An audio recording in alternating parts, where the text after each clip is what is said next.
नमस्कार।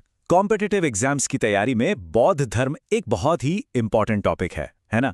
इससे जुड़े सवाल अक्सर देखने को मिलते हैं। तो आज हम क्या करने वाले हैं, हम इसी टॉपिक के जो सबसे जरूरी कॉन्सेप्ट्स हैं उन्हें एक एक करके बिल्कुल आसान भाषा में समझेंगे। तो चलिए बिना देर किए शुरू करते हैं।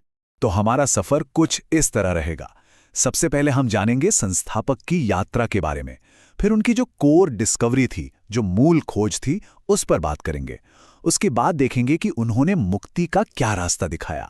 फिर हम संघ के विकास पर नजर डालेंगे और आखिर में जो पवित्र ग्रंथ हैं उन्हें भी समझेंगे। तो चलिए शुरू करते हैं हमारे पहले पड़ाव से, संस्थापक की यात्रा। ये कहानी है एक राजकुमार की जो सिद्धार्थ से बुद्ध बने।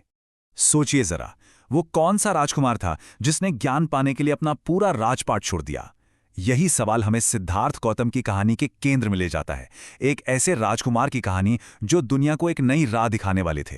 ये टाइमलाइन बुद्ध के जीवन के सबसे बड़े माइलस्टोन्स को दिखाती है। देखिए, 563 बीसीई में लुम्बिनी, नेपाल में उनका जन्म हुआ, सिद्धार्थ के रूप में। फिर 29 साल की उम्र में उन्होंने एक बड़ा फैसला लिया। घर बार राजमहल सब छोड़ दिया। इस घटना को कहते हैं महाभिनिष्क्रमण, मतलब महान त्याग। इसके बाद 35 साल की उम्र में बोधगया में उन्हें ज्ञान मिला, जिसे निर्वाण कहा गया। ज्ञान मिलने के बाद उन्होंने अपना पहला उपदेश सारनाथ में दिया और इस घटना को धर्म चक्र प्रवर्तन के नाम से जाना जाता है। और आखिर में 483 बीसीई में कुशीनगर में उनका देह त्याग हुआ, जिसे महापरिनिर्वाण कहते हैं। एक बात जरूर याद रखिएगा, ये चारों जगहें, लुम्बिनी, बोधगया, सारनाथ और कुशीनगर, एग्जाम्स के लिहाज से बहुत ज्यादा इंपॉर्टेंट है। अच्छा, ज्ञान की खोज पर निकलने से पहले सिद्धार्थ का जीवन कैसा था? वो एक राजकुमार थे। उनके पिता का नाम था शुद्धोधन, माता थी माया देवी, पत्नी यशोधरा और उनका एक बेटा भी था, राहुल। मतलब सब कुछ था उनके पास। लेकिन फिर भी जीवन के दुखों को देखकर उनका मन बदल गया और वो एक नए रास्ते पर निकल पड़े। हाँ, और ये नाम भी याद रखने जरूरी हैं, एग्जाम्स में पूछ लिए जाते हैं। तो सवाल ये उठता है कि आखिर सिद्धार्थ ने अपना सब कुछ क्यों छोड़ दिया? ऐसी कौन सी सच्चाई थी जो उन्होंने देखी? यहीं से बौद्ध धर्म के फिलोसॉफिकल कोर की शुरुआत होती है, और वो हैं 4 आर्य सत्य। बौद्ध फिलॉसफी का स्टार्टिंग पॉइंट है दुख को समझना और मानना। बुद्ध ने जो पहली सच्चाई बताई वो यही थी कि लाइफ में सफरिंग, डिससैटिस्फैक्शन, मतलब दुख है। ये कोई नेगेटिव बात नहीं है, ये पेसिमिस्टिक होना नहीं है। ये तो बस एक रियलिटी चेक है। ठीक वैसे ही जैसे एक डॉक्टर इलाज करने से पहले बीमारी को डायग्नोस करता है ना? पहले प्रॉब्लम को मानना जरूरी है। तो ये हैं वो 4 आर्य सत्य, अ 4 स्टेप डायग्नोसिस। पहला दुख है, दूसरा समुदय, मतलब दुख का कोई कारण है और वो कारण है हमारी इच्छाएं, हमारी क्रेविंग्स। तीसरा निरोध, यानी इस दुख का अंत हो सकता है, इसे खत्म किया जा सकता है। और चौथा मग, मतलब दुख को खत्म करने का एक रास्ता है, एक पाथ है। देखिए, बिल्कुल एक डॉक्टर के प्रोसेस की तरह। बीमारी क्या है, बीमारी का कारण क्या है, क्या ये ठीक हो सकती है, और अगर हाँ तो इलाज क्या है, कितना लॉजिकल है। तो ठीक है, हमने प्रॉब्लम समझ ली, कारण भी समझ लिया, पर वो रास्ता क्या है, दुख को खत्म करने का तरीका क्या है?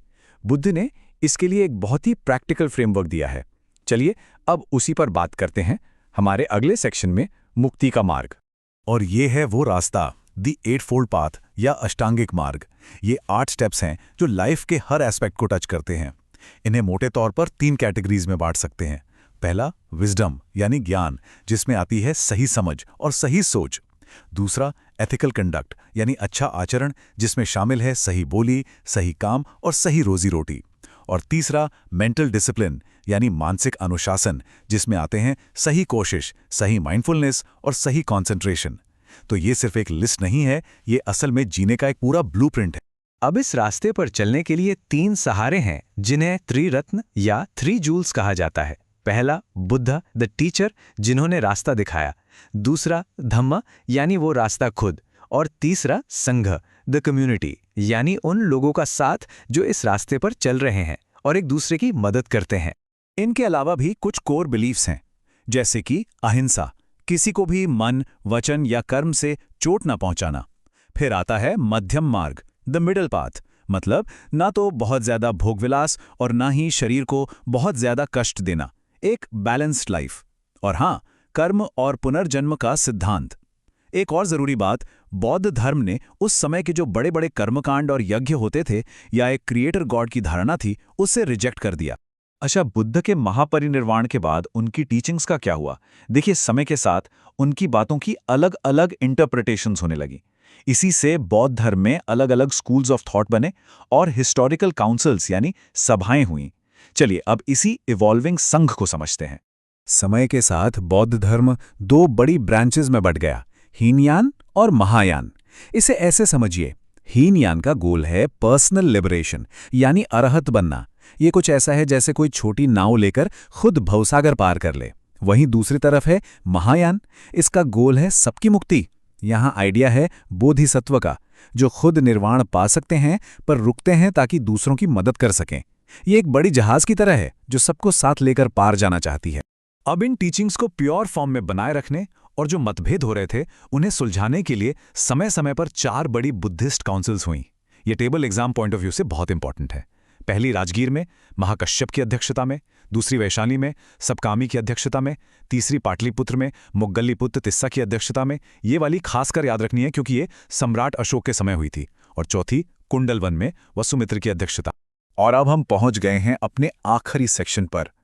बात करते हैं उन पवित्र ग्रंथों की जिन्होंने बुद्ध की शिक्षाओं को सदियों तक सहेज कर रखा है।